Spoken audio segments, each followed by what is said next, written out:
یا سمیع، یا سمیع، دن میں کسی بھی وقت اس کی ایک تسبیح پڑھ لیجیے، یعنی مکمل 100 دفعہ پڑھ لیجیے۔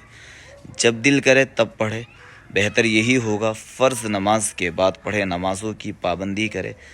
لیکن اگر آپ کے پاس کوئی ایسا وقت ہے جس وقت آپ کا وضو بھی نہیں ہے، یا آپ اس وقت نماز بھی نہیں پڑھ رہے، ایسے ہی بیٹھے ہوئے ہیں، تو دوستو اس وقت میں بھی آپ اس تسبیح کو پڑھ سکتے ہیں، یا سمیع 100 مرتبہ۔ انشاءاللہ اس کی برکت سے کیا ہوگا، اللہ آپ کی وہ دعا ضرور قبول فرمائیں گے جو اس وقت آپ اللہ کے سامنے سب سے زیادہ کر رہے ہیں۔